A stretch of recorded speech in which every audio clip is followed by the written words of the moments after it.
Oh, hey, I'm glad you're here. I was just reminiscing about promotional materials. My dad's video stores would receive so much promotional material, just cardboard tube after cardboard tube of like 10 of the same Wizard of Speed and Time posters inside. We'd have stand-up displays for like Dangerous Liaisons, an enormous Child's Play 2 display where Chucky's holding the shears going to cut the head off a Jack in the Box.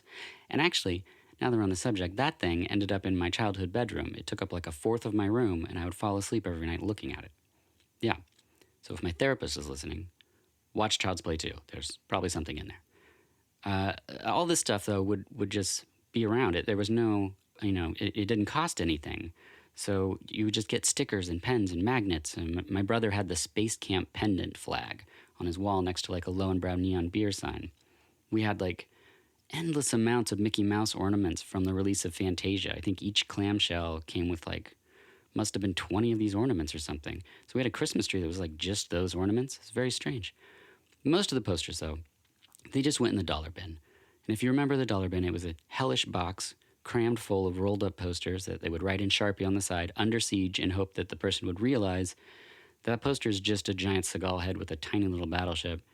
You're probably not going to pay $1 for it, but what people would do is take the rubber band off, look at the poster, and then try to cram it back in the box. It was the bane of existence for anyone that worked in a video store that had a dollar bin.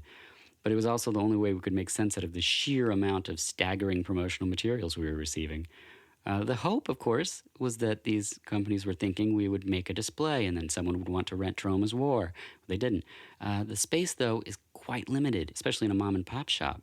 So the bigger titles are what's going up on the wall, you know. Kevin Costner's Field of Dreams is going up. Sorry, Cafe Flesh, but you're just not going to make the cut.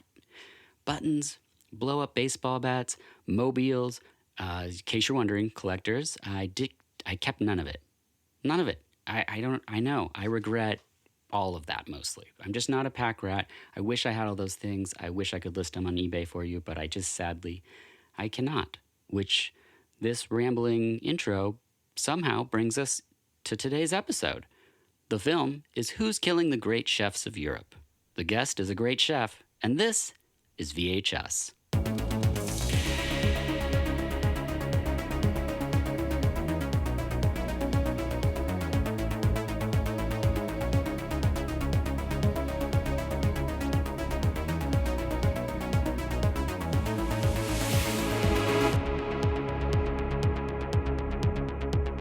Hello, and welcome to VHS. I'm your host, Dirk Marshall, and I'm joined in the studio by Aaron Barnett, who's a chef. At times, Okay. Well, thank you for being here. You are the chef at St. Jack in Portland, Oregon. L'Amour in Portland, Oregon. I'll stop saying Portland, Oregon, because they're all in Portland, Oregon. And Scotch Lodge. Yes. Okay, and if people are looking for those restaurants, they can go to the websites. St. Jack is just spelled STJACK PDX. L'Amour PDX, and Scotch Lodge, all one word, .com. Instagram and Twitter are also St. Jack PDX, L'Amour PDX, and I didn't check, but I'm guessing Scotch Lodge PDX? That's it. Okay, great. So my first question for you is, you can't possibly be at all these locations, so how does it work for you having all of these restaurants? Well, I think a huge portion of the thing is like learning at some point how to give up control. Yeah. And allowing other people to grow into positions where they can help take care of things when you're not around. So I'm always working, you know, I'm always at one of the restaurants. Yeah. All the time. Sometimes I'm at one during the day or two during the day and another at night, but I work service pretty much every night. But I'm lucky enough to have, you know, management staff from our GMs at all the locations to the people who are in charge of the kitchens, the chef de cuisines at those restaurants as well. So those are all people who I've worked with for, you know, relatively long periods of time at all the restaurants. So they have, you know, tons of liberty with the menu and we work together on things. And so I'd love to say it's all me, but, you know, at this point it's me working with people, you know, all the time. So, right. Yeah. And that's one of my questions. I think it's fascinating to learn about the restaurant world from the people that I know who are chefs and things, because there's different sort of builds, I guess, for them. There's different stages or different, not stages, there's different places. Like yeah, exactly. Or in like how they work. And for someone like yourself that has multiple different places that are doing different, I mean, it's your food, but there's different versions of it, I guess. Would you say that? I mean, L'Amour is different than St. Jack, right? Yeah. Well, I think when I came up cooking, I thought I was going to be the next Thomas Keller. And I worked at 3 Michelin star restaurants and mobile 5-star restaurants and that kind of a thing. And obviously, I don't do that now. But I learned a lot along the way. You know, one of the restaurants I worked at, we used a lot of weird seafood and we used a lot of Asian ingredients. Okay. So I kind of fell in love with those from an early age. All the restaurants I worked at had kind of a French backbone. St. Jack originally was actually going to be a kind of just whatever I felt like restaurant. So it wasn't going to be focused on French cuisine or anything like that. Okay. So I have experience in a lot of different types of cooking. But when I decided to open St. Jack, I just thought, Pascal Sauton, who was the chef at Carafe for many years, Yeah. became a really good friend of mine. And he was like a big fan of St. Jack and what we were doing there. Carafe was kind of just on its way. I think we kind of opened, I think, the year or two after they were right before they were about to close. Yeah. And he was one of my biggest proponents. And so, he was just really excited to see French food being done again. And I thought it was a good way to continue that going forward. Of course, I found out, I was so buried in the build out that I had no idea what was going on in the outside world. And I found out that Gabe Rucker was opening Little Bird at the exact same time. Oh, yeah. Which was hugely alarming to me. Because I was like this no-name guy, and it was always a Gabe Rucker. Yeah. But when we opened, it wound up being a good thing, and I thought having a few French places opening up at the same time was actually really good for us. It gave us something to work towards and to be better than, and or whatever, to try and compete with some big boys and do something fun at the same time. Well, I also feel like in a food town like Portland, we'll meet a ton of people that have hot sauce companies or whatever, and they're all doing something different. So it's not like you're both going to be making the exact same menu. No, and I think I even told Gabe this one day. Was like I wouldn't go to Little Bird, and not because I didn't like him or didn't like the restaurant. I just didn't want to go there because I thought I'd be judgmental, or I thought I immediately saw the worst in myself when I would go to something like that, right? Yeah. And I went and I had a fantastic meal, and it was not at all what I expected. It was nothing like what I do. Right. And so I was so happy that was the case. It took a load off of me. It made me feel a lot better.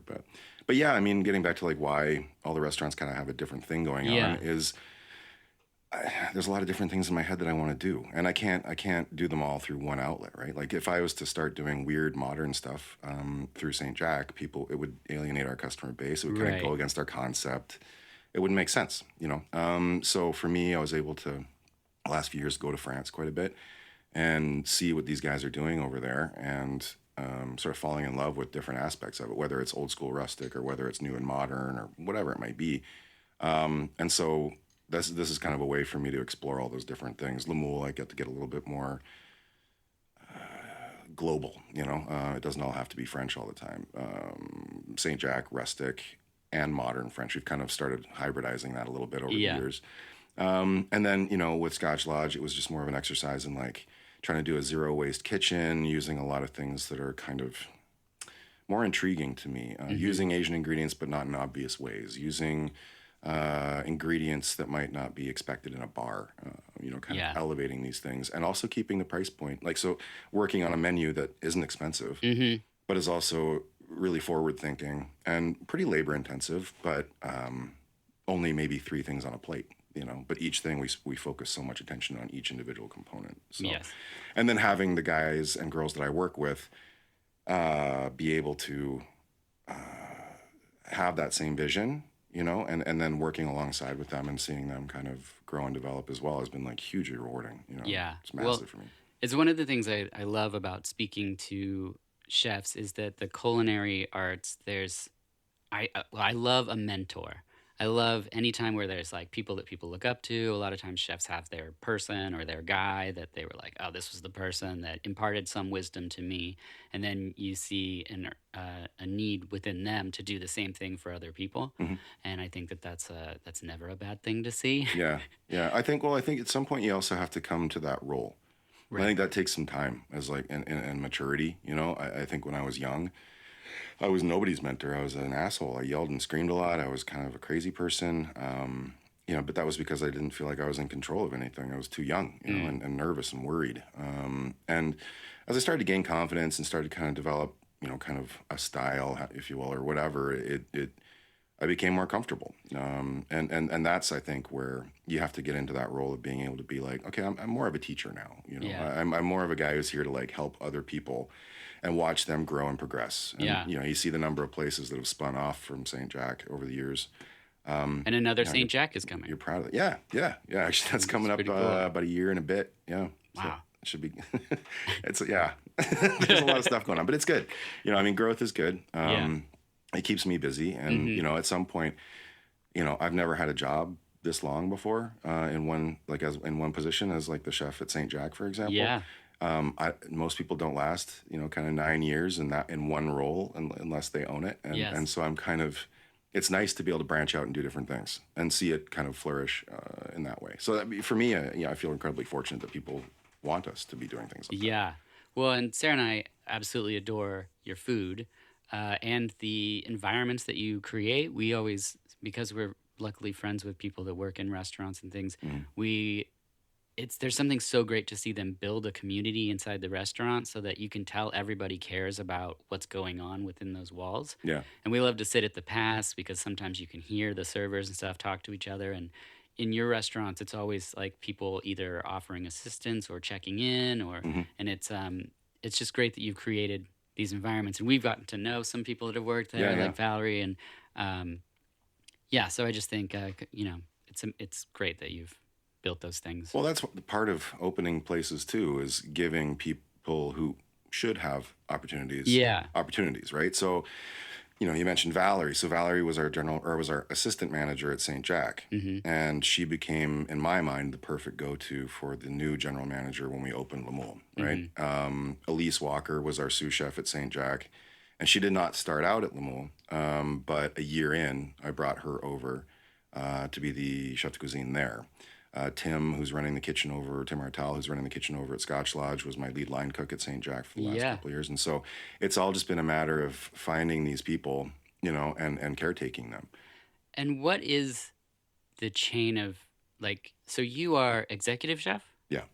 and then there is the person that's there at the restaurant that's cooking when you're not there. Yeah. So Ben Morris runs our kitchen over at St. Jack. He's been Okay. there for about a year and a half. Before that, he was at Lemoule as our sous chef. Okay. Um, Incredibly talented, hardworking guy, smart, funny. He's definitely gonna have a big career ahead of him. I'd probably recognize him then Yeah, if he was at Lemoule before. yeah. He would have been working in that middle station there for about 9 months before I moved him over to St. Jack. Okay, cool. Anyway, and so yeah, there's me, and then there's the chef de cuisine. So Chef de cuisine. Okay. right. So chef de cuisine is Elise over Hmm. at Lemoule, and Tim at Scotch Lodge, and Ben at St. Jack. And so then after that, you've got sous chefs, Right. and then after that, you've got usually a lead line cook, Okay. and then after that, you've got line cooks. And so you don't have I know, like back in the Taylor Railworks, I think they had someone that worked the fryer, someone that worked like the grill, someone that did raw. Are those No, different stations? they're all different stations. Okay, so So that's not their title. That's just they're no, just manning those stations. I run the kitchens a little bit differently. Okay. You'll see a lot of chefs who run kitchens where like you work a station for a year before you move on, or however long. I never really do that. I like to see people progress and how they progress, and so then I move them along. Um, So like at St. Jack, for example, no matter who you are or what experience you've got, I mean, I had a guy who was the chef de cuisine at one of the most famous restaurants in the country who came and worked for us, for about a year, and just like everybody else, he started out working pantry. He started out working salads. And it's not because I don't trust you with the food. It's because it gives you an outlook on the kitchen, and how the kitchen operates and works, and the tempo, how things are, what's expected of you, the communication levels that go on. On a busy night, St. Jack can do 280 covers, and we only have 5 people in the kitchen. So a lot of places that have or that do the type of food that we do, and serve that many people, will have 8 or 9 people in the kitchen. So there's a way that we do things, and a level of communication that's very different from a lot of other places. Okay. So that's why. But yeah, everybody moves around at their own pace. So if we feel like somebody's progressing faster, then we move them forward. And we don't even really treat it as a moving forward thing. We actually will have different people working different stations every few nights, just to kind of keep them fresh, because we do have a lot of people. Luckily, I don't lose people too often. Yeah. And when we do, oftentimes they come back.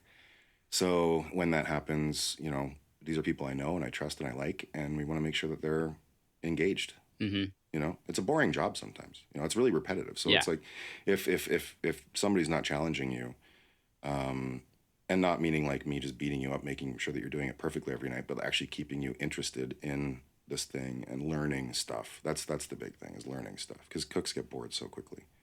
Yeah. I can't imagine, but I I'm can. also not a cook, so um, I did want to list some of my favorite dishes. Mm, At Scotch Lodge, the tartare is amazing, yeah, but the octopus dish, right. and I'll put a picture of this up on the website, is the best octopus dish I've ever had. And Sarah and I even thought that it was onion that was the charred component at the time of this recording, Hmm. um, underneath the octopus, but it's potato. Hmm. And that's crazy because It looks like an onion, right? it looks like an Yeah. onion. And then there's a green sauce in there. Hmm. And of course, anytime there's a sauce, we're interested. And it's a jalapeno And sauce. it's so It's right good. up your alley. Yeah. So that dish, I mean, that's Well, amazing. that one's just a riff, and that was actually not anything to do with me. That was all Tim. Oh, really? That was one of the dishes that when we started talking about doing the menu, that he was really, really obsessed with, and he Yeah. really wanted to do. Um, I almost didn't order it because we were just like, it's Whatever, octopus. it's I mean, we've octopus. had octopus. And then we saw it because we were sitting at the Right. chef counter, saw someone get it. And Hmm. Sarah was like, we should probably get that. Well, it's kind of an interpretation on like a classic Spanish dish. There's like potatoes, peppers, and octopus, right? So same idea. Yeah. It's just like that potato situation underneath is way more labor intensive. Yeah, yeah. And then, you've got a different contrasting texture of potato on top. And then you've got the bright, bright, bright sauce that Yep. not overly spicy. Even though No. it's made with jalapenos. And Yeah. the octopus, we've kind of, we dicked around with different ways of getting it as tender as we wanted Hmm. without kind of mangling it and screwing up the texture. So, Yeah. and yeah, I think Tim, he's one of those people who's like very particular and, Yeah. and has a very specific attention to detail. And that's why I think that dish came out as well as it did. Yeah. It's If I had done it, it would have been really half-assed. okay. And then at Lemuel, Uh-huh. so the frites with curry ketchup Yeah. is, I mean, the fries, they're the best fries Thank that you. we've ever had. Sarah and I are not fry people, so it's one of those things where you have something where you try it and you're like, oh, this is why I'm not a fry person, because Yeah. they're not this. Yeah. They're always absolutely perfect. And then you put this like little bit of herb and citrus peel, Yeah, it's just gremolata. It's parsley, lemon zest, and garlic. but that little bit of acid is Yeah. like what wakes up the whole thing. And then we like to get the curry ketchup, but it's one of our. We'll go there for a snack. Like we'll go and just get a cocktail And some fries. and some fries. Yeah. And we would never do that anywhere else. So, and the cocktail is of course the Golden Girl. Yeah, yeah. Who's responsible for the Golden Girl? Anna Moss. Okay. So she was our bar manager for a long time. She's Yeah. now over at Eam. Okay. But that was her drink, yeah. Man, that is It is a good one. it's so good. Yeah. At Saint Jack, the steak tartare. Okay. You can see a pattern for You us. seem to like raw meat. We like raw meat All a right. lot. Sometimes we'll go to our friend's restaurant and only get things that aren't cooked, which is strange. I mean, ironically, I'm sitting here looking at vampire posters over in the Right. corner, so it all makes sense. I know, that's the Lost Boys Lounge. And then the crab and fava salad. Oh, yeah, yeah, yeah. I mean, Again, it's that's phenomenal. that was a dish that's Ben's dish, the crab and fava. That was one that he came up with using my patented ranchovy. Yes.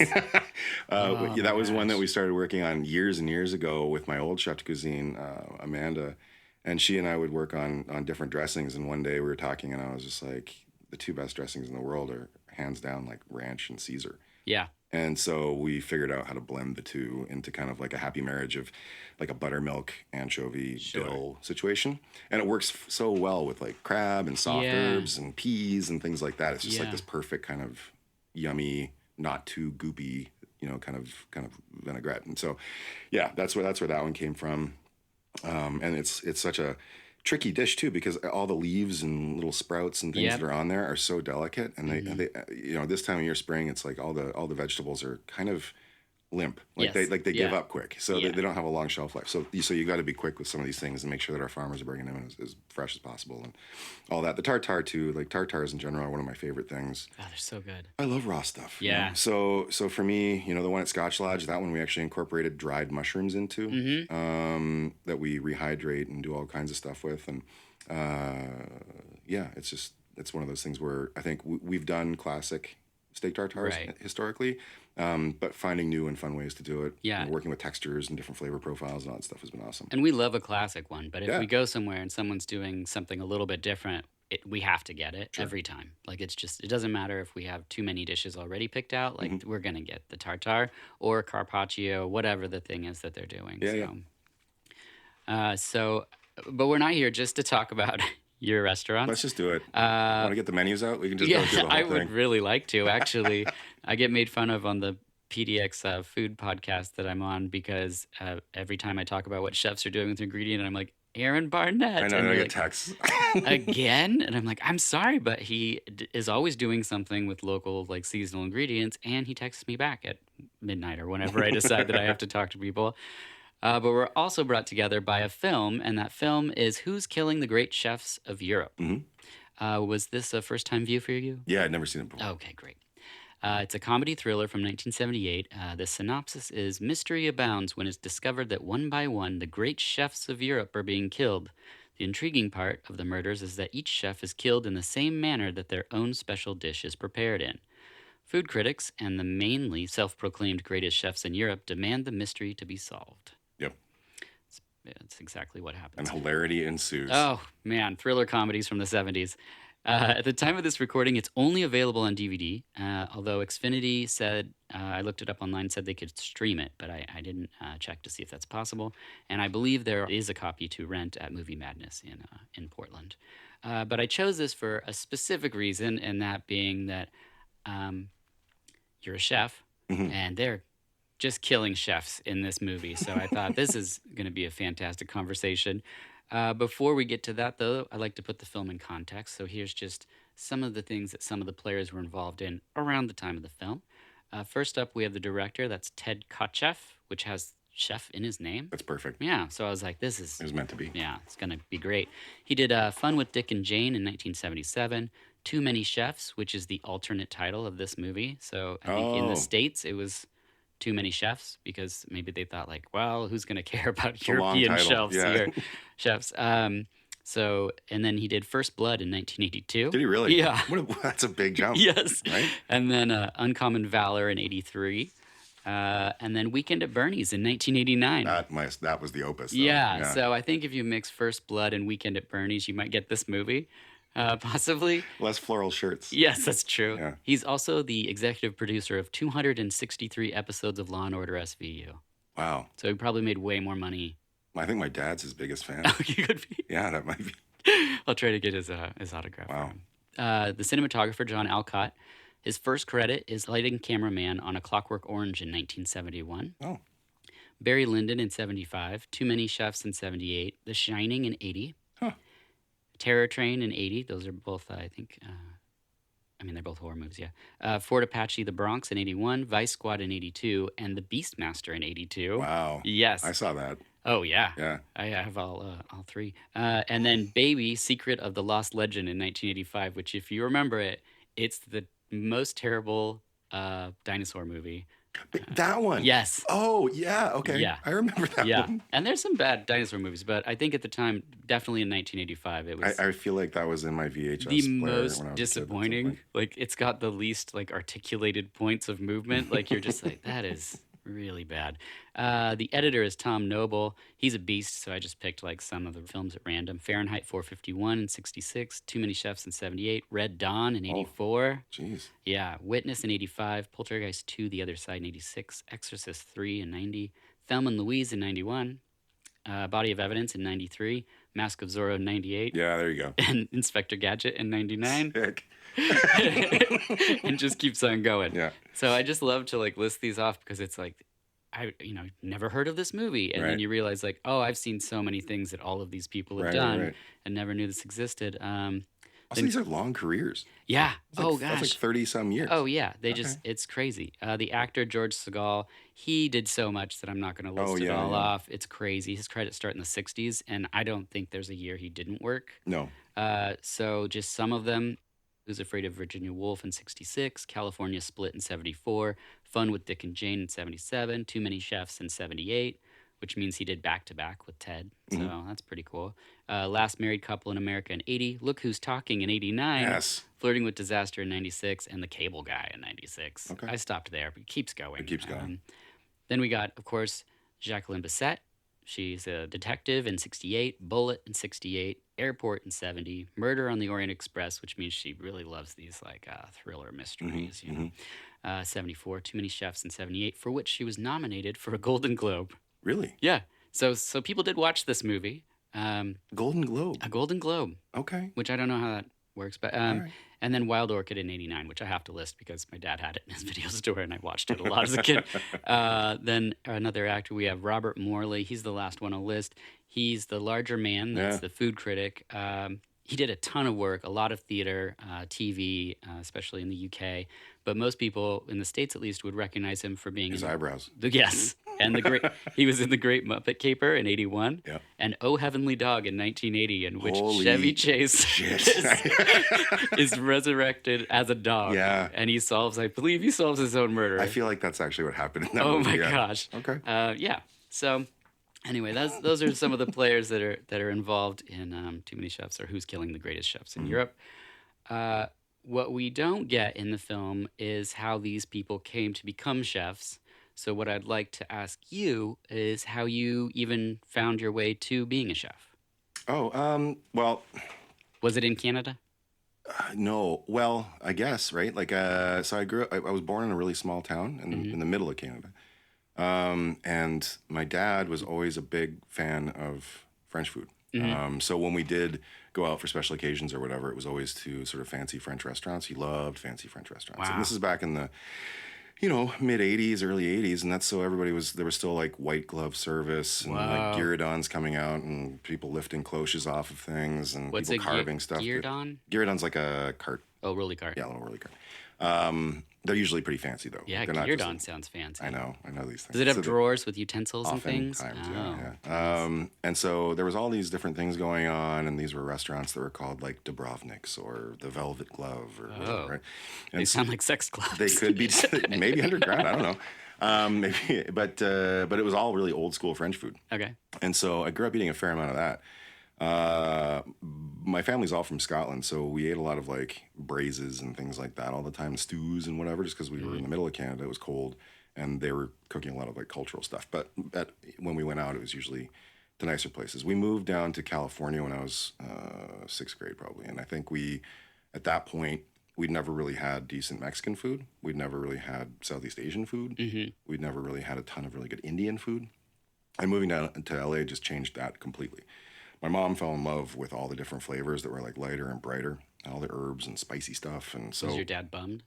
no, he still pulled out the gueridon every once in a while.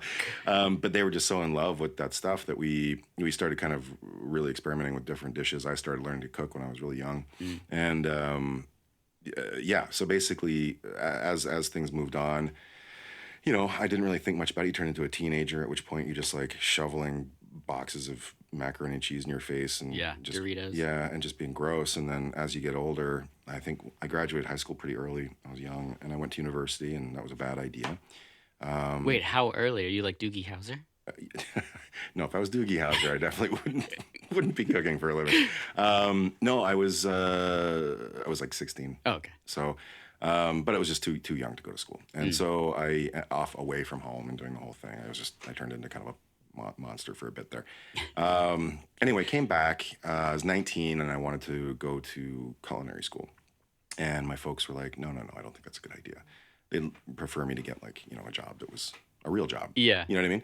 And I was kind of a lazy kid and just kind of floated around. I worked in vet clinics. And then I decided I was going to become a veterinarian. Ooh.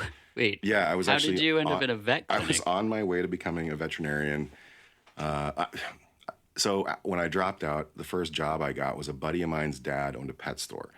So Okay. Buff's Pets and More. And so his name was Buff. And Buff's Pets and More. yeah.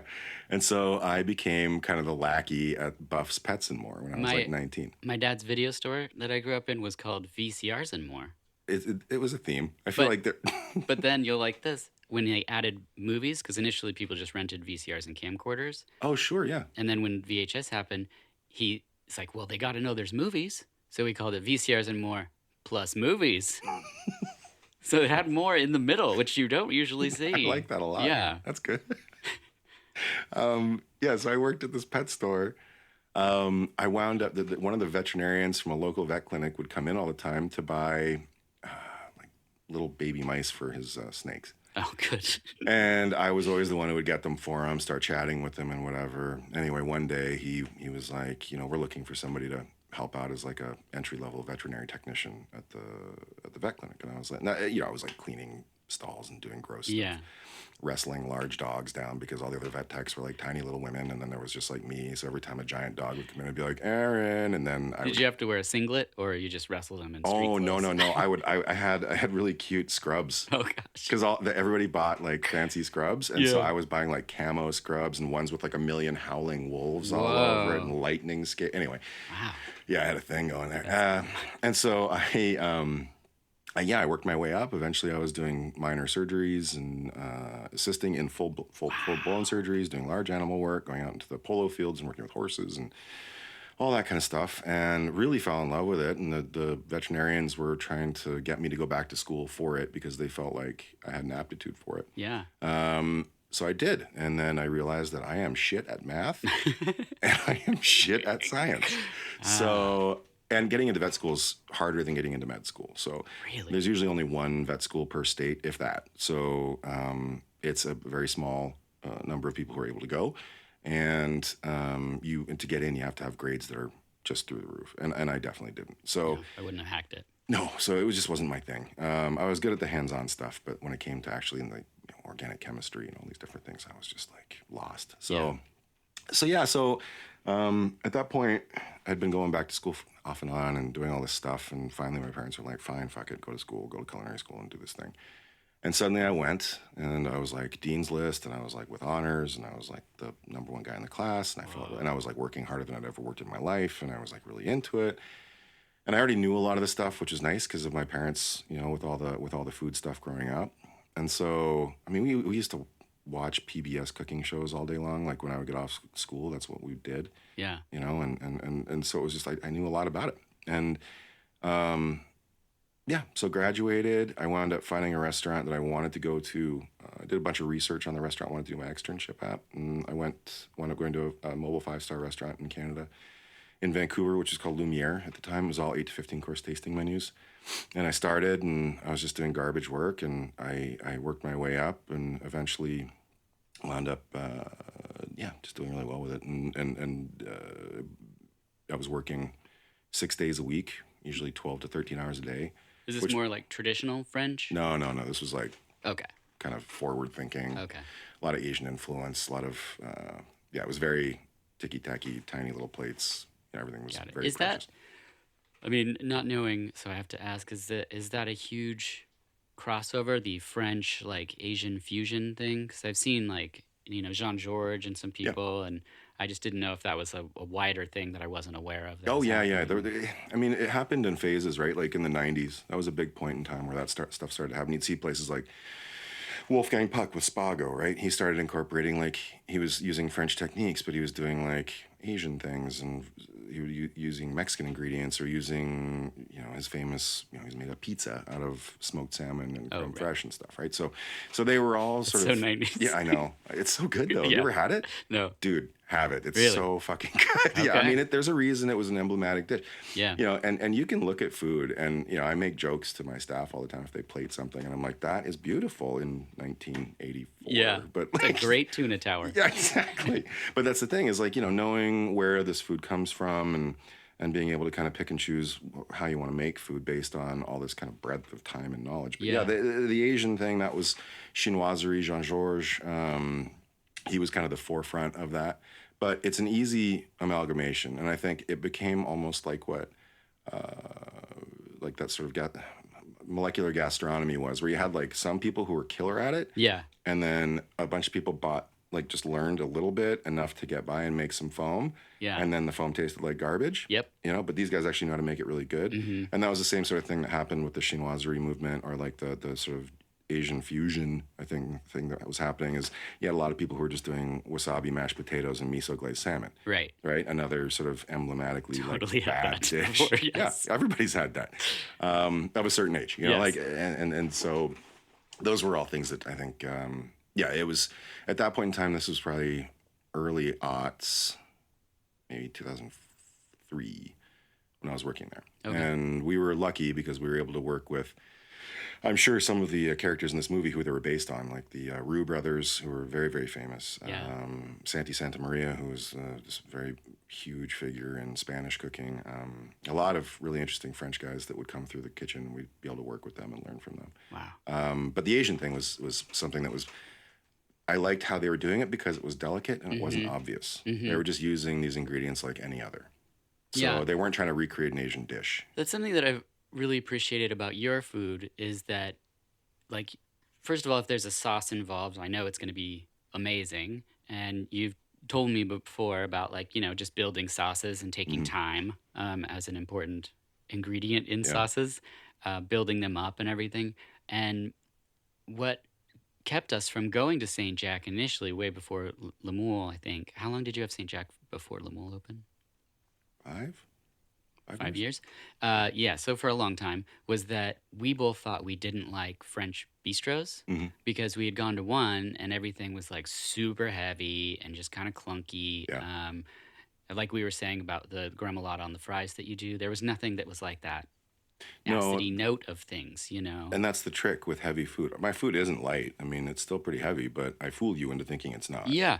Well, and it also tastes like luxurious. It doesn't taste like I don't know the wording for it exactly, but like I said, clunky. It doesn't taste like paste. If there's a creamy sauce, I'm like so glad that my food doesn't taste like paste. yes, Because that would be a bummer. You know, right. like it's Well, I mean, I lack the. It's like trying to talk wine without the right no, it's just vocabulary. it's all a matter of like screwing around with acid, fat, texture, Yes. and then compartmentalizing and separating different ingredients out. Right, like all my staff know that I hate stew. I Okay. hate it. Right, like if Too many or stews a as a bowl of kid. chili or whatever. Right. One, you take 2 bites of it, It all is the same. and it's just you're just eating at that point. First couple bites are super yummy, right? But Right. like what I like to do is I like to have a dish that when you eat it, every bite is going to have a little different thing. Yeah. So you're going to have things like even if I do a braised dish, you're going to have like maybe a cipollini onion that's been caramelized and then deglazed with honey and sherry vinegar 5 times Right. before it goes into that dish. So you're going to have some things that are going to be bright and acidic, some things that are fresh, some things that are cooked heavily. And then, you're acidulating like lots of lemon. We go through so many lemons in the kitchen, like as we're finishing dishes. The Yeah. pastas get tons of lemon. Everything gets tons of lemon. Yeah. Because you have to bring it out of the mire and Oh. make it not so pasty. You had a dish at Lemoule that was like a mushroom fettuccine Mm-hmm. dish. I think it may have returned to the menu in some form recently, but I could be We wrong. got a spatula on right now, but we No, we not have that. That's amazing though. But we went when Sarah's brother was in town, so we could order more food Mm-hmm. than just for 2 people, and it was amazing. Good. Like, and it didn't feel like a huge gut bomb. Like sometimes like a fettuccine Alfredo, Yeah. you're just like you get a couple bites in, and you're like, what are we all doing? This is right, yeah. not right. No, I mean we used to do a foie gras fettuccine, and you'd imagine that would be Yes. that would just put you to bed, right? Uh-huh. And it was foie gras, cream, butter, mushrooms, shitloads of Madeira, Yeah. and that was the sauce. And it was creamy and rich and velvety, but it never came off heavy. And that's It's such a trick. that's the tricky thing is trying to figure that out. So, but that's part of what I do. Right. And like we've got guys, my sous chef Tony, I'd put him up against any saucier in the country at this point, like with how his ability to balance flavors, make pan sauce. He's got a world of knowledge that he's been with me for I guess 3.5 years, 4 years, but like he knows more about classic French cooking and sauce building than most people I know. Like he's incredibly talented at that. Plus, he's got a frisky title. I He mean, does. Saucier. It doesn't get friskier than that. Saucy. Saucier. Uh-huh. And so, what brought you to Portland in this chef world? Was that a big jump from 2003? No, I was working in Vancouver, BC, and my girlfriend at the time, who's now my wife, is American, and she was very politely by the Canadian government asked to leave the country when her visa was gone. So we had to move. We started looking at different places to move to. We were looking at like, because I was looking mostly for my career stuff. And so we're looking at like New York, Chicago, San Francisco, and Atlanta, ironically, because there was a restaurant down there with a chef named Gunther Seeger, who I really had a big crush on, and I wanted to go and work for him. But we didn't move to any of those places. We wound up moving to we actually did. We moved to San Francisco. So I was hired in San Francisco, where I maintained and continued working at sort of that level at a restaurant called Gary Danko. And I worked my way up to the saucier there, which is where I kind of got hard into sauces. So learned a lot about that, learned a lot about consistency. Lumiere was a bit more freewheeling. Gary Danko was very structured. I'm not a hugely structured guy, so it was a challenging environment for me. But I think if you ask any of those guys I used to work with, I was probably the loudest guy in the kitchen and goofiest.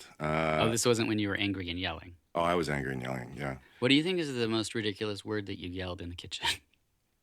Well, there've been a few. Bucatini? No, I make up a lot of yells sometimes too, and I'll make up names for some of the dishes that when I call them out. And no one, I mean, if you go to the restaurants, you'll hear me making noises, but you're never really sure what I'm saying. The cooks all know, and a lot of times they think it's funny. Nice. A lot of times. I'll throw, I mean, like, Pootie. Pootie is poutine. It's a poutine at St. Jack, but it's the puttanesca mussels at. Oh. Yeah. So I've got to keep it.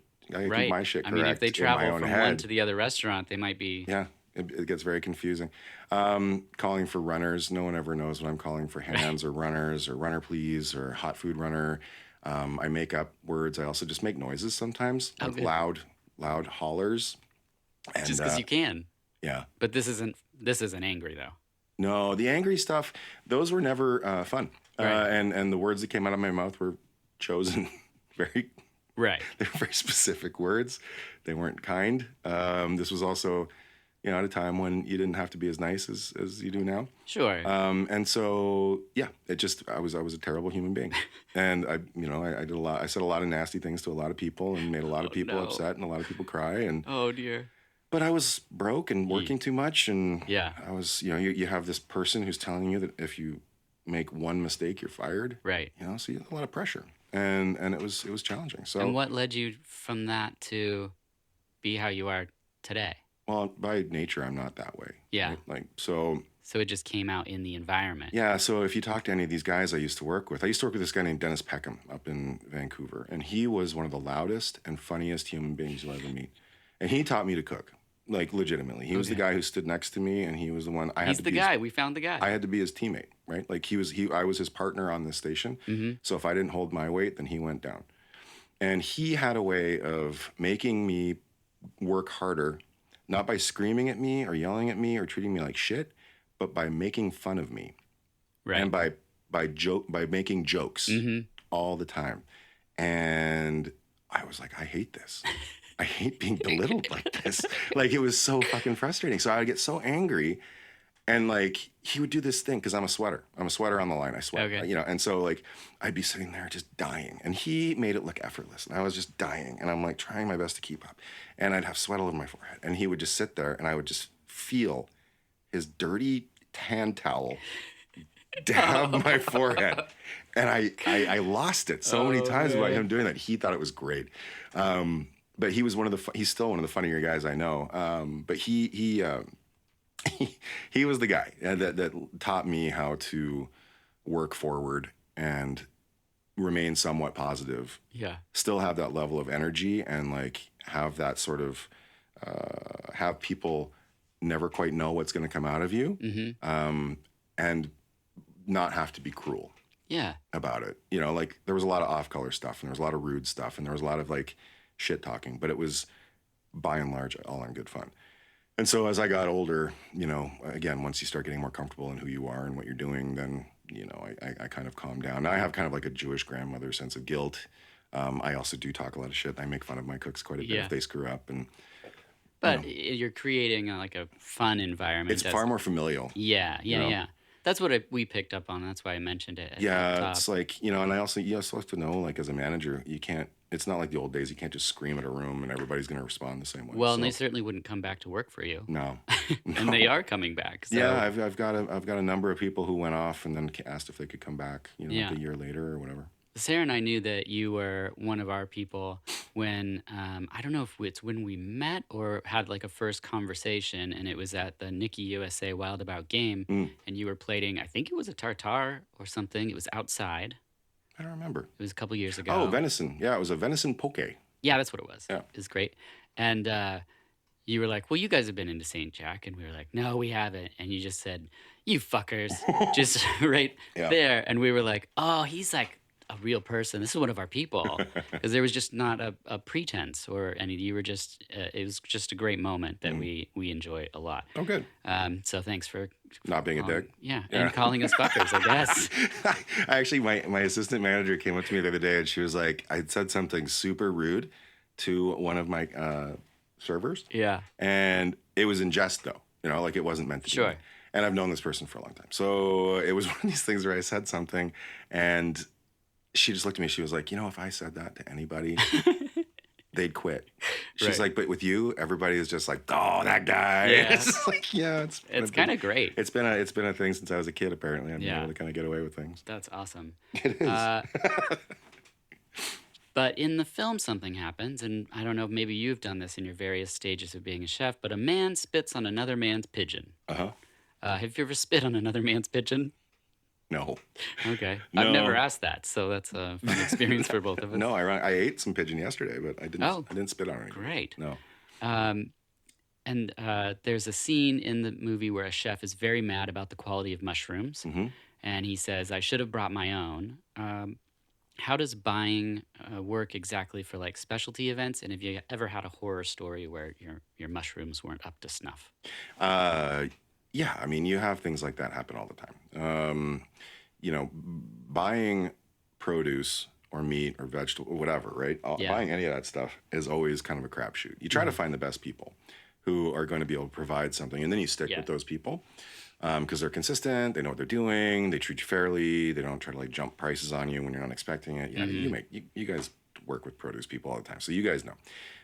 But yeah, there are going to be times when like you get some stuff in, it's just garbage, and Yeah. you're like, what the hell is this? Or if you're doing an event somewhere else, you might have to source from somebody someplace else. Yeah. I mean, I had to do a dinner for the Democratic Governors Association in DC, and I showed up out there and they were like, all the product will be here and ready. And if there's anything you want us to do for you ahead of time, let us know. And I was Yeah. like, okay, we'll just do this and this and this. And I sent them a couple of recipes, very simple stuff. Impossible.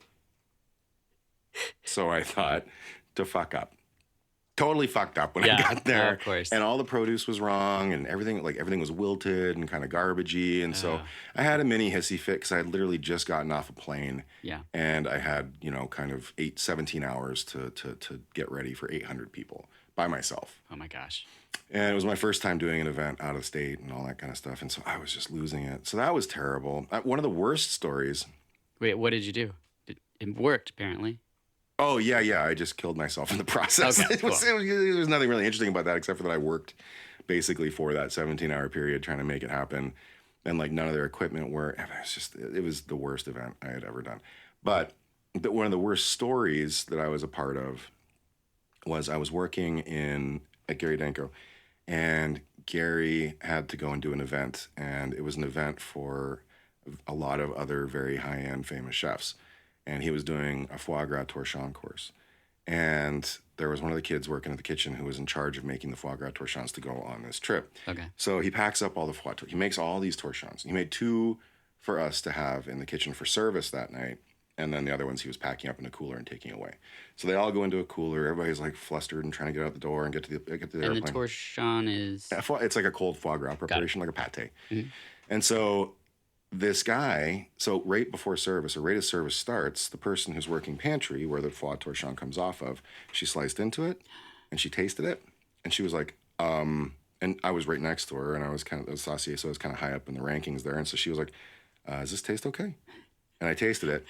I was like, whoa, it just tasted like a bouillon cube. Like it was like a salt lick. No. And I was like, fuck. How do you fix So I that? like cut another piece off. I was like, maybe it's just Right. One a spot. place where there's like a lot of salt. Yeah. So I cut another piece off and I ate it, and I was like, oh shit. So I hollered to the sous chef. The sous chef comes over and tastes it, and we're all looking at each other going like, he's doing this event for like 400 people. He's got like 50 foie torchons in his cooler, and he's on an airplane. He hasn't even arrived yet. So And it's for chefs. yeah, and so the sous chef is like calling the hotel, and he's Oh like, my have gosh. Gary. And this is before everybody had cell phones too, Yes. right? So he's like, have him call me as soon as he gets in. Have him call me as soon as he gets in. So the minute he got to the hotel, he's like, you need to taste it, and so he tastes it, and he's like, what the fuck? Oh like, my gosh. but this poor bugger who made the torchon, right, is Yeah. just standing there the entire night. He was a day guy too. He didn't work at night, but he was still there at like 9 o'clock at night, just waiting to hear what the chef had to say. And he was panicking. He was like dead white. Anyway, the chef was a chef. He's a three-star chef. He figured out how to fix it and make it okay. But it was definitely not a good that is moment. terrible. Which brings us to the first death in the film, and it's a pigeon dish. Yep. I didn't know what the name was, but is that a real dish? What was the dish called again? I don't know. Okay. But it did it. I was Probably. okay. I mean, the other dishes were all real dishes. Okay. Yeah, I haven't had a lot of pigeon. Well, we can go to St. Jack later if you want. Okay. We're having Yeah. one on special tonight. Pigeon and pheasant are two things that I just have never really. Pigeon's easily one of my favorite meats. Okay. Easily. Yeah, David Sapp, who works at Ponzi, he came over with the family, and so the kids could play and everything. And he brought over pheasant. We were just doing tostadas, yeah. but he brought over this like Why not? pheasant that was like cooked in wine and all kinds of. It was delicious. Yeah. But I just don't know a lot about the properties of pigeon or pheasant. Birds are I've had amazing. quail once, maybe. Quail is one of my other favorites. But pigeon, it's a red meat bird, so like duck, you can eat it rare, medium rare. Okay. Very flavorful. Is it just served on the tiny little pigeon body, or like It's actually not as small as you might think. really? Yeah, I mean, it's the size of like what are those tiny chickens called? Cornish game hens. Okay. It's about that size. Okay. Yeah.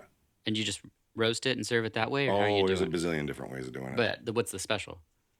Tonight we're doing it where I fermented some rice and I mixed that with Worcestershire sauce, so it's kind of like a French miso, and then rub that, let it marinate in that, and then pan roast it, and then we're serving that with I always forget the name of the sauce. It's like a Spanish sauce made with peppers and almonds, romesco. Oh yeah. So we're serving it with romesco and a smoked sunchoke puree and some blistered ramps and demi-glace. Wow. That sounds awesome. It is awesome. I liked it. I was really happy with it. The first time I really laughed in the movie is when the detective says to the lady, could it have been one of the cooks? And she says, that's ridiculous. He would have fired anyone who overcooked meat like that. And she's talking about this person who was like the chef, and he's dead. Yeah. And that's her retort. You don't see a lot of these like thriller comedies anymore where No. they're like balancing, and there's major tonal shifts in the film too, where it's like, this is the funny part, and like, this is the This scary is a serious part. Yeah, yeah. But I just love that. That's a great moment. And then we get a beautiful fish market scene where they're sourcing, and I was thinking, as a chef, when you go to places, I mean, I imagine now when you're sourcing, it's just off of lists mostly. You're Typically, not yeah. actually going to, like we see in Japan or something, where they just have these docks lined with all these fish. It and doesn't exist in octopus Portland, sadly. Yeah. It does in some places, like in Vancouver, BC, where I worked before. You could go and do that in the mornings. Yeah. Los Angeles, you can definitely do that. San Francisco, you can definitely do that. Portland, we just don't have that. So, we have our farmers markets, but that's about it. So produce we can do. Meat, you can go out to the farm, but Sure. but that's about it. Fishing and fish in general in Portland is always kind of a stressful topic, just because for years and years and years, all that was available was farmed trout, salmon, halibut, mussels, clams, and that was pretty much all, and sturgeon once in a while, or black cod. Those are all we really had to choose from. Yeah. And so now we've got more fishermen who are on board with trying to actually get their product into town.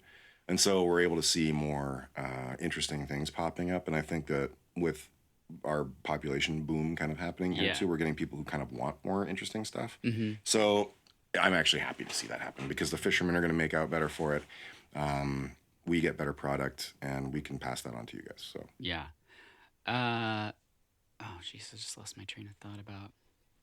Oh, because you like weird seafood, you I said. do. And I also know that you like offal. I do.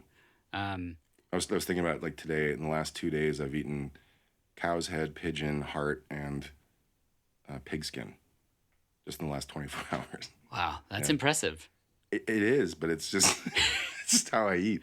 It's a good balance because someone's going to just waste those parts anyway. People think I'm gross. It's fine. Okay. You can make it nice as you want. So speaking of gross, then we get the duck press scene. Is a duck press a thing? Yeah, I've eaten it. It's really good. No. Yeah. Wait, you eat it? Yeah. I thought you were just drinking the duck juice. That is what makes the sauce. So it just presses. So you take all the meat off the bone. Yeah. Right? So you roast a duck. So this is how it traditionally happens. You roast a whole duck, but you want to keep the breast like rarer. Okay. Right? So you can only roast it for about 20 minutes. Then you have to take it out, and then you cut the legs off. Okay. And you put them back in some form of oven or some other way to cook them so that they finish cooking. Because legs you don't want to have rare. You want to have those cooked through because they're tough. Okay. So that has to cook longer. And then once all that's done, there's usually some kind of tableside preparation that happens in advance. Oftentimes with a high-end restaurant like that, what they'll actually do is they'll start out with a spare duck. So that the duck that you're getting, Yeah. the legs were from the duck prior. Does that make sense? It's like a Franken duck. Well, so the duck leg had time to cook through. Yeah, of course. So you'll be presented with a whole duck. Yeah. And then at the table, the maitre d' would cut the breast off, right? Slice it, present it, cut the legs off, and then those would go back to the kitchen. But what would happen is moments later, the legs would show back up. Yeah. But those were the legs from the previous duck. Those legs that went back to the kitchen are for the next guy who ordered the duck. Whoa. Right? So there's a whole system for it. So don't get excited about your duck legs because you're not going to get those. You're going to get someone else. You're getting somebody else's Don't be like, ooh. used legs. But yeah, so then what they do is then you've got this carcass that still has a fair amount of blood in it because it's rare, right? So that they whack it up and then they throw it into this giant kind of horrifying, Meat press. Meat press, and it's beautiful though. They're gorgeous. They're made out of like sterling silver and all kinds of ornate. Anyway, and then they crank that thing down, and then anything that's left in that duck all comes out as a liquid. Yeah. And so that liquid then is typically mounted with demi-glace and butter or booze like Madeira or brandy or whatever, and then that becomes your sauce for the duck. But then the stuff that's pressed, they take out of the press and you eat it? No, that's Okay. just bones. Okay. Yeah, That's what I you thought. get rid of that. Okay, good. Perfect. I don't want that. It's terrifying. As far as deaths, we have Kohler, and he's baked.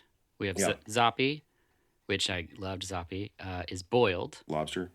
Yeah. Yeah. And I forget what Kohler's dish was. Steak. Steak, yeah. Why is it baked then? Oh no. No, I was thinking the other guy. Zappi's broiled. Was Zappi broiled? Yeah. I thought he was the one they found in the lobster tank. Boiled, sorry. Right. Yeah, typo. One was boiled, one was baked, and one was found in the lobster tank. Yes. Zappi's boiled, Kohler's baked. Yeah. Anyway, each murder is... Anyway, Yeah. let's clean over that one. Anyway, not important. Yeah. Each murder is done in the style of their signature dish. So my big question to you is, how would you be killed? You'd have to cram me into another animal, I think. That's usually what I Oh, like to really? think, yeah. Stuffed inside another animal? Yeah, probably. Interesting. Mhm. Well, this is all structured around that question to you, but in lieu of you maybe not having an answer, I went to some other people. Okay. So Sarah Marshall, my wife of Marshall's Hot Sauce, she said that you'd be shucked. I think Okay. because we go to Lemuel a lot. And I'm shucking a lot of oysters there? Yeah, so that was a good one. Elise said pied de cochon, which I guess Cochon, yeah. cochon, which is a pig's foot that's braised, then stuffed with chicken sausage, sweetbreads, and mushrooms, and then fried. So that's stuffing one thing inside of another. There it is. Yeah. And Elise knows me. maybe she felt bad about that answer, and so she had an option, which was That sounds like her. oxtail bourguignon, Oh, okay. where you would be slowly cooked in a hot tub. So I think she was going a gentler route that way. That was very sensitive. of Yeah. her, Which I think is what hot tubs do. I mean, they just kind of gently cook you? They Yeah. basically, I think It's they like were, a big giant sous vide. yeah, they were invented by cannibals probably. And then a while later, So you might maybe want to offer her a raise at some point because she spent a lot of time thinking about how you would die. A lot later, she replied, Oh, this is still Elise. Yes. Jesus. She replied, pork rinds, and she had a scenario. So she added that you'd be Really? abandoned in the sun for too long until your skin got crispy. What? Yeah. And then a bit later, More. She was really making sure it was covered. she's really enjoyed the Okay. subject. The idea of me dying in different ways. I think she's just very thoughtful. But a bit later, she said that you like raw fish, so definitely being butchered would be another way Okay. for you to go. And lastly, I'm not sure how much I'm enjoying this with her anymore. she said that you love offal, so having your organs removed would probably be a part of it. Oh, yeah, no, for sure. I Yeah. definitely make a stew out of my guts. Yeah. So that was great. I mean, it was midnight when I decided, in true Dirk style, I'm like, I'm going to reach out and talk to people. Yeah. And she was right on it and had a lot of replies. So thank you, Elise. Tim said that you were known for refined plates and big dumb French food. Uh-huh. So one dish that you do for parties is a whole roasted pig's head that is brought to the table, and then the mouth is filled with brandy and it's set on fire, I do that, yeah. which Stupid, right? is pretty amazing. It's fun. Because when I asked Tommy, he replied with that photo Did he really? Yeah. That's so funny. instantly. And then the fish head that's stuffed with French fries. Oh, yeah. So I thought that was fascinating that all of these people clearly know you and your food, and two of them had the specific dish even. Yeah. They were like, oh, it would be this. The flaming pig's head was something that I did as a joke for somebody's birthday. Yes. I've done a number of different stupid dishes that people have asked me to do something ridiculous for them. I made one called a cockentrice, which is actually a medieval dish. Because back in the day when they had sort of chefs that worked in grand houses or chateaus or whatever, they only had access to a certain number of ingredients. Yeah. So they couldn't really go too far out with making things interesting. They would just make them weirder. So they started getting to a point where they would create fake animals out of other animal parts, right? It's like Franken animals. Oh, it's right? like the turducken. No. So what they would do, because they don't cram it inside of another one. Oh, okay. This was one where they took the front end of a pig and they cut it in half, and then they sewed the back end of a goose onto it, or vice versa. So I did both. And I'm like, I had wire coat hangers around the goose's neck, so when it roasted, it would stay in like a certain shape. And like, they're the weirdest looking animals I've ever seen.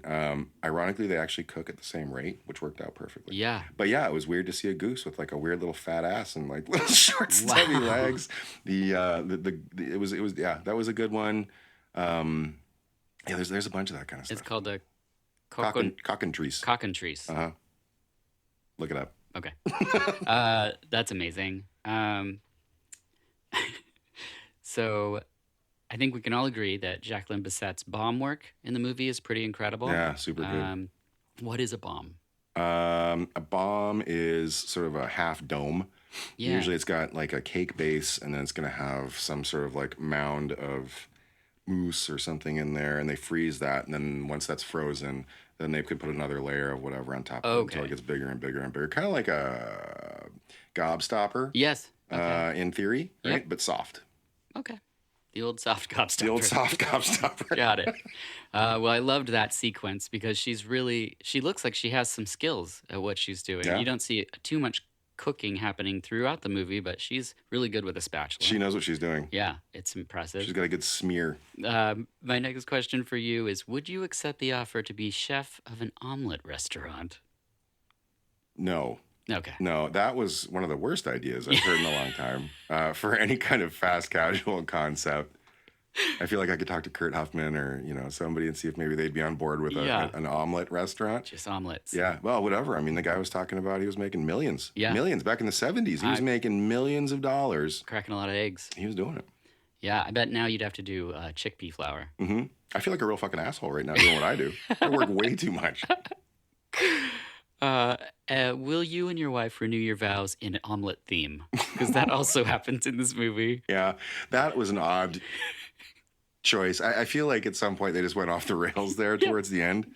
There was the scene where, for whatever reason, all the French chefs were sitting at different tables in the same park, which when you first look at it is pretty like film noir. Like it was very like dark, very German 1960s kind of movie Yeah. situation, and then it just got stupid. Yeah. But that part right there, I mean, why was he dressed as a chef? Their kids, well, will the chef kiss the chef? I mean, the whole thing. Yeah. That was just so bad. There's so many strange things that happen within this movie. Um, it's pretty incredible. I can't believe that I had never come across it before. I feel like we'd probably do more of a sushi thing, Right. honestly. Yeah. No, that's true. That's a good point. All right. Well, we reached the sort of conclusion of the film portion. Do you have any final thoughts on what I like to call WIKTGCOE? You know, that's what the kids are saying. Is that what they're saying right now? Yeah.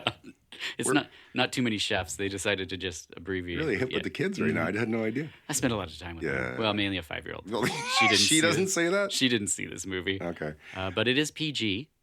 Oh, yeah, yeah. Well, I Which can I- see that. It wasn't too, I mean, there was a lot of body talk. Here's the great part about PG in 1978. They say shit 3 times. There's a nude man butt and Oh, talk yeah. of breast kissing. Sure. All of that is totally fine in PG back then. It was the 70s. Yeah. I mean, everybody was chain smoking, Yes. right? Like the guys are working and they're hammered, Yeah. right? People are like, this one woman is evidently the hottest woman on the planet because like every dude in Every Europe is guy. going after her. Yeah.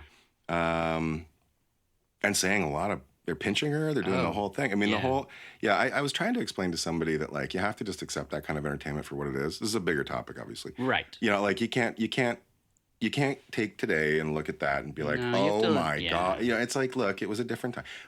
Open eyes moving forward. Yes. You know, like we're all in a different place. But yeah, it definitely touched a lot of buttons that I feel like Yeah. you could get sued for now. Oh, yeah. Well, I mean, I think you have to look at things as when they were made, you know, and then sort of like one of my favorite movies, Dude, starring John Cryer, and it's great. It's directed by Penelope Spheris. I have it on DVD and Blu-ray.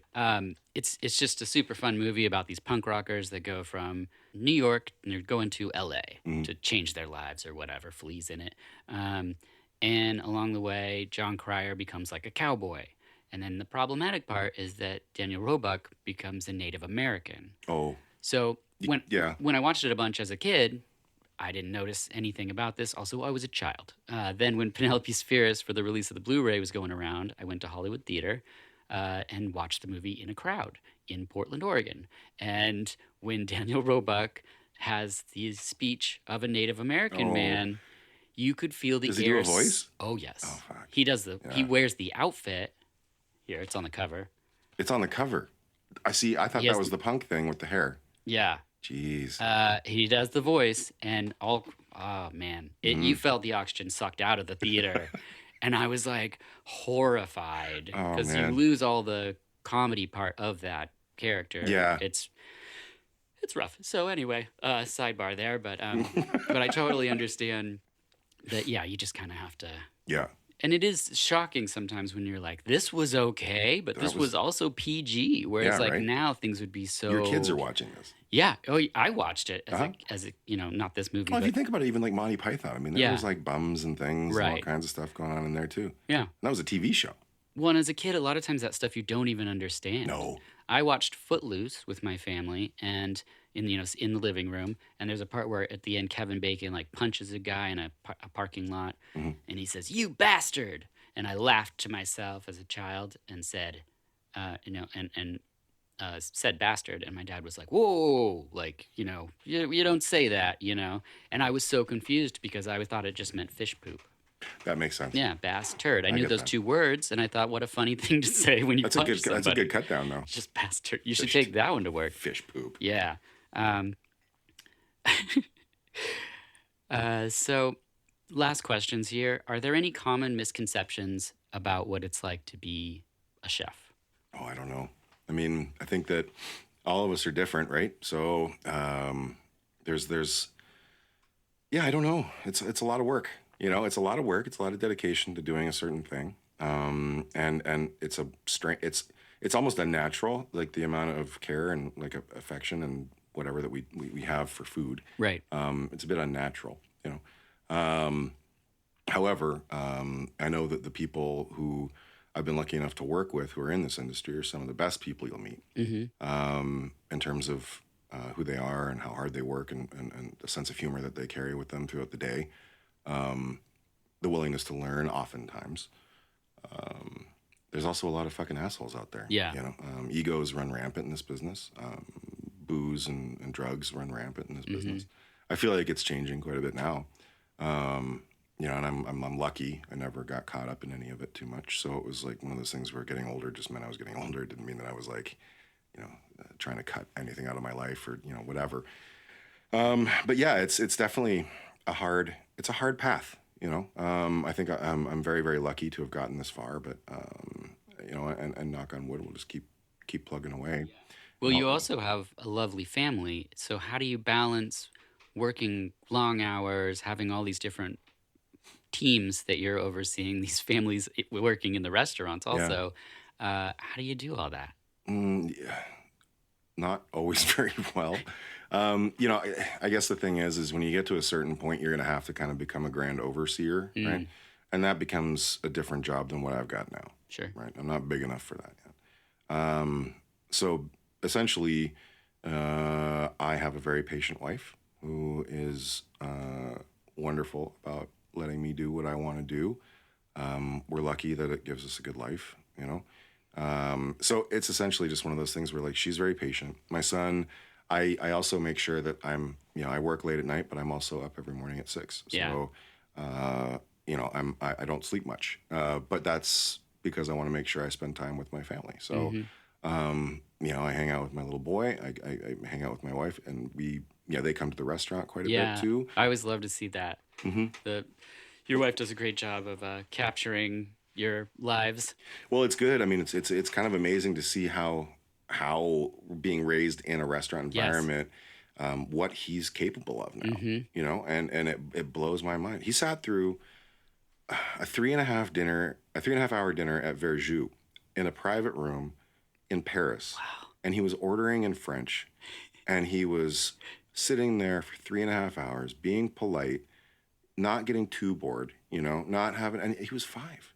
That's You know what I mean? incredible. And like he went to Paul Bocuse, right? This like massive historic restaurant, bastion of French cooking.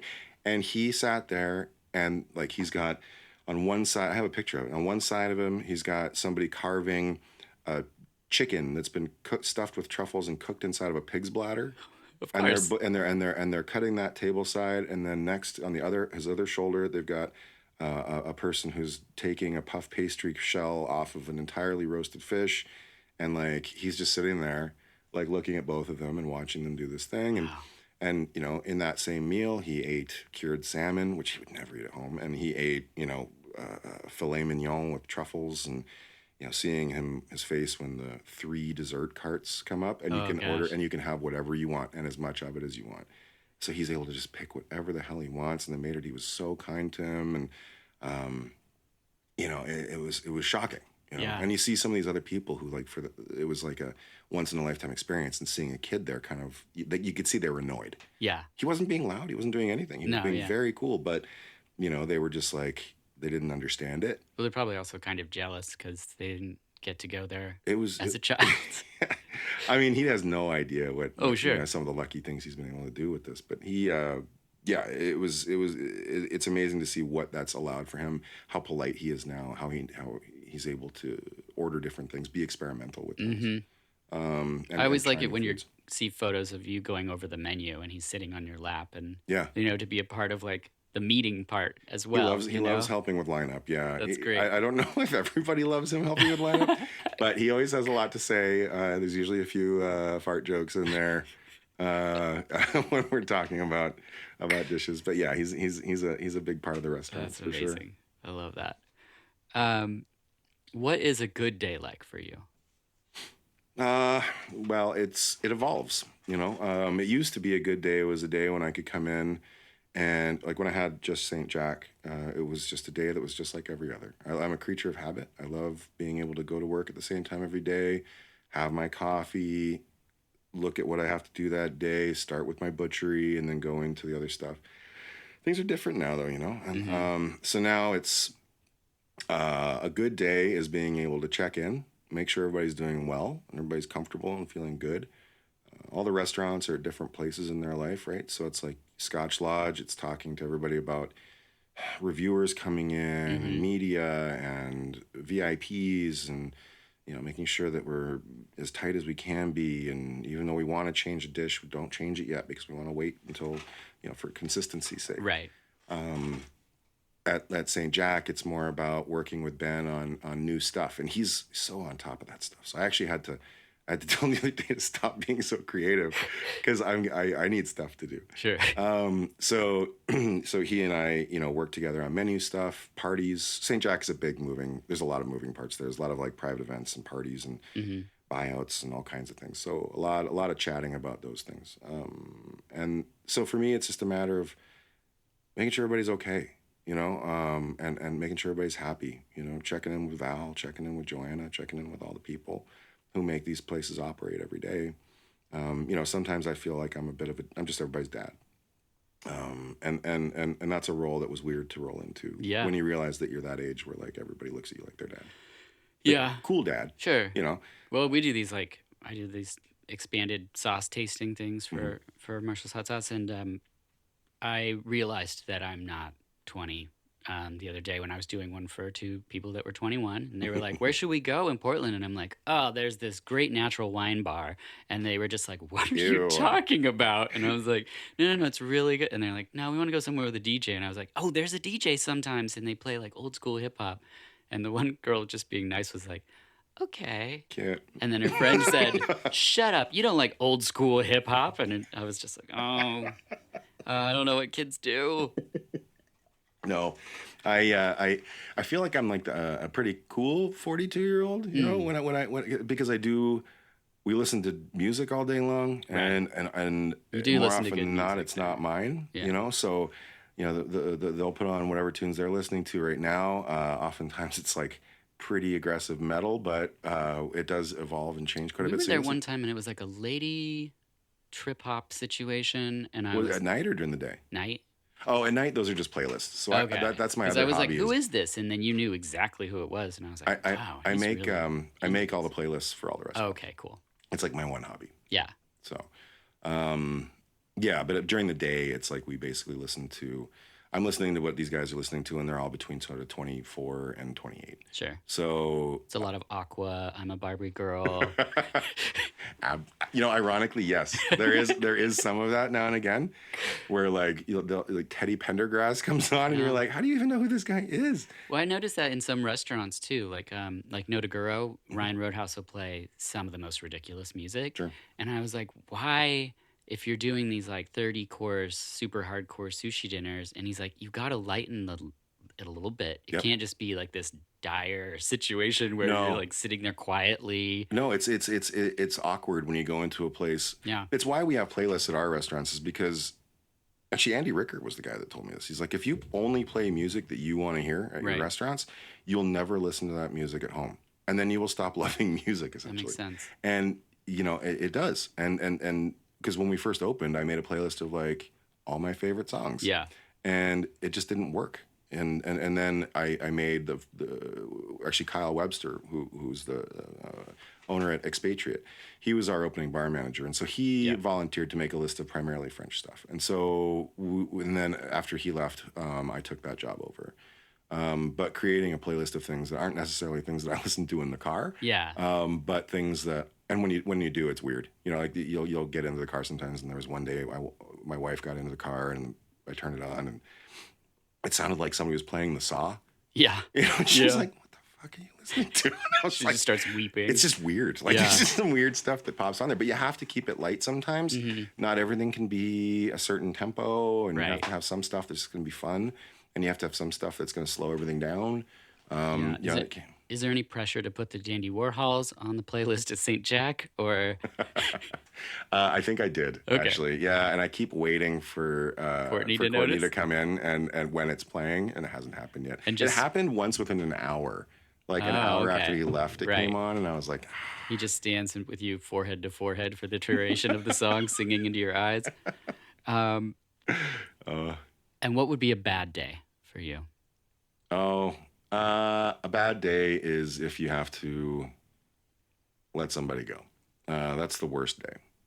Staffing, I was gonna guess. Staffing, yeah. Yeah.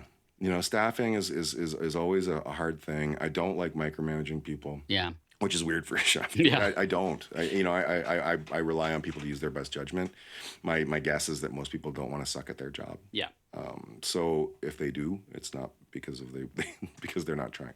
So yeah, I mean that's usually bad. Other things that are bad, service can be great and can make you feel like $1 million at the end of it. It can also make you feel like you just want to die. There are nights where nothing goes right.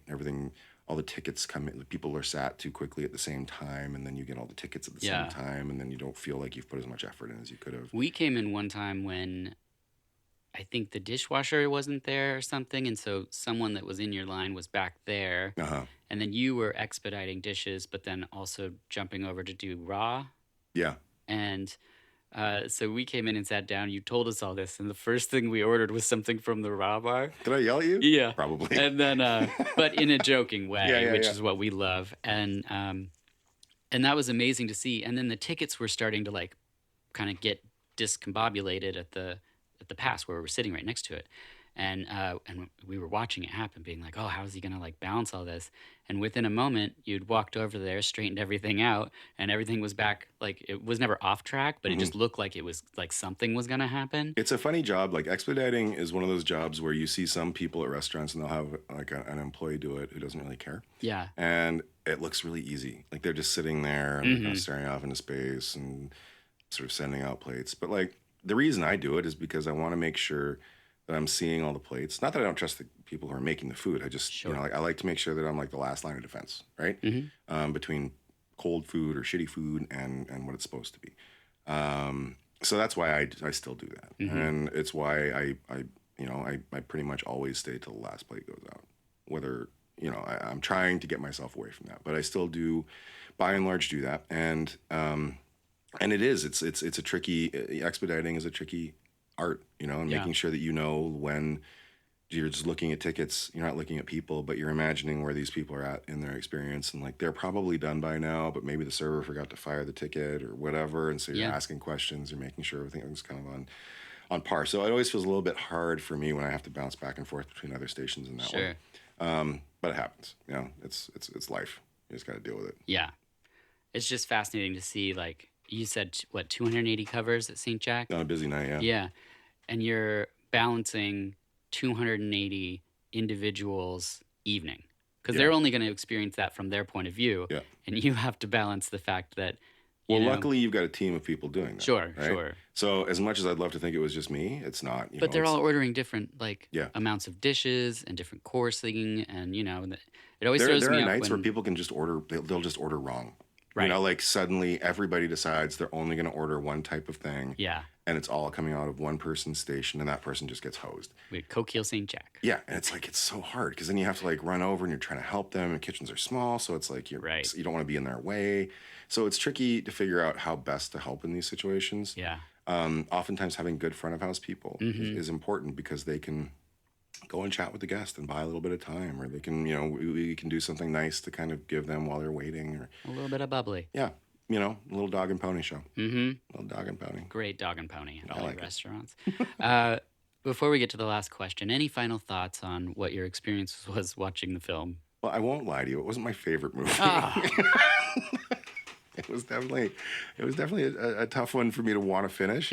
At points, I was just like, the acting was pretty like, she got nominated for an award. Yeah. Wow. Imagine what the rest of the year had. I think it was just strictly bomb work. Is her working on the bomb, and everyone's like, it was that smear. I told you. We should probably give her an award. She's pretty good. I don't see Sandy Duncan doing it. No, I don't have any thoughts on that. Perfect. I thought that the characters were comical. Yeah. I have seen old chefs who do remind me of some of those guys for sure. Yeah, I think it should be remade. I am leery to have reboot anybody. It. Yeah, who are they going to put in these characters? They should reboot. There could be Wolfgang Puck could be one of them. I mean, what celebrity chef wouldn't you want to put in there? Well, no, you're not putting real chefs in, hey? Oh no, we would for the reboot. You got to go with real ones. Acting? Yes. Emeril Lagasse. Oh, he had his own TV show for a minute, so he's got Bam chops. was his thing. Yeah, I know. I mean, he'd be hit by a bus? I guess it's not a dish, but we've reached the final question, and it's my favorite. What are your dreams like? I don't remember them. No dreams, no work dreams. No. Wow. It's really rare. I think I have dreams now and again. Usually they're not. It's not the past. It's not delicious French food that you've had in France. No. Just No, I nothing. rarely ever remember. Well, you don't my dreams. sleep long enough for. I mean, I feel I probably hit REM at some point, right? No, I'm pretty sure. No, it's one of those things. I've never really remembered my dreams very well, and I don't have a lot of anxiety dreams. So Oh, that's good. yeah, I've never been one of those people who has like work dreams or Right. showing up with no pants on or whatever. It's not like a thing. You could do that in the 70s. I mean, but not now. I do it anyway. I actually dream of not wearing pants. Not. Yeah. No, my dreams are all pretty like innocuous and stupid. Like they just don't make sense. That's great. Yeah. That's good to hear. It sounds like you're mentally in a good place. That's then. not the case, but yeah, I mean, All right. the dream world, yeah. I try to find a good spin for it every time because I do love the question, and then I'm always like, "What am I supposed to do with this answer?" Are you always let down? Or do people give you good Just ones? today, no, thank you. no. There's good ones. There was one person who always dreams. Their dreams always take place in the same houses, so like they have like a dream neighborhood, Oh, weird. which is pretty fascinating. I initially thought it was all going to be work because when I first thought of the question, it's because when I worked in retail so long ago when I met my wife, you dream about folding shirts because that's like the nightmare is you just watch kids walk Yeah. up and just destroy a stack of shirts and Oh, you I have to can go see over that. and board fold it forever. Or tapestries. It was at Urban Outfitters where we met, and they used to have these big bolts of fabric that you could buy. And despite taping them and having sizes, the only thing people wanted to do was take them and put them on the ground and look at how big the tapestries were or Wait, the who's rugs. buying tapestries? Not many people, but they loved to unfold them. That's like a little level of hell. Yeah, it was really awful. So that's what I would dream about. But then when I worked with people, I rarely dreamt of work. Yeah. It was more like what I dreaded, which was getting up in the morning. Mm-hmm. I can see that. Which is the worst. When you don't like to get up and like take a shower and go start your day, and then you dream that you've already done it, and then wake up and be like, "What? So let down. Yeah, I've been robbed." It's awful, and no one understands why you're so mad at that time in the morning. Oh, I'm not a good morning person though. Oh yeah, I'm a coffee slow waking. Uh huh. The good thing about being in spicy food is that when we do markets and events, no one wants to talk to me for 2 hours That's because good. they're just like drinking their coffee. Everybody's They in don't want the anything same place. spicy. Yeah, it's not Yeah, until yeah, yeah. lunch. So like I got a lot of time just to like acclimate. And whereas like people growing the farmers with their asparagus and strawberries, I mean, they've been up for Hammered. like 4 hours getting before, crushed. and they have a line, you Yeah. know, that they're like, people are like, I gotta pay $8 for 4 strawberries Do you because ever- it's the first of the year. Yeah. Do you ever help anybody else? Like when you're doing that, or you just like sit around doing yoga? Oh gosh, no. No? Mostly just point. What a dick. No, Just it's- standing I there, have to stand sipping your there. coffee while somebody's yeah, getting- Sarah's long gone. She doesn't have time to waste, you know. So I'm just like, I just stand there and drink my coffee, you know. But anyway, it's not about me. This has been about you and the movie Too Many Chefs, Yeah. which is the alternate title. You gave it 8 stars, I think, and so At least, yeah. people should definitely buy it, which is what I did. Should they buy it? Yeah. So thank you for being Have here. you seen this movie? Yes. Okay. This is all just like stuff I wrote down from the internet. Yes. So thanks for being here, and thanks for watching the movie. Thanks for having me. I Yeah, appreciate it. Of course. Links to our guest and topics of the conversation are up on the website vh-us.com. Please share our episode with anyone who you think would be interested. Rate, review, and what have you on your preferred platforms. If you would like to follow along visually, our Instagram is vh.us. If you're going to be in Portland, Oregon, or you live in Portland, Oregon, and you would like to be a guest, then please put guest and your profession in the heading of the email. If you'd like to recommend a movie, then please put movie and the title in the heading. Thank you for listening. I'd also like to thank my engineer, JL, and my producer, Wade Allen, and of course, my amazing wife, Sarah Marshall. Until next time, I'm Dirk Marshall, and this has been VH Us.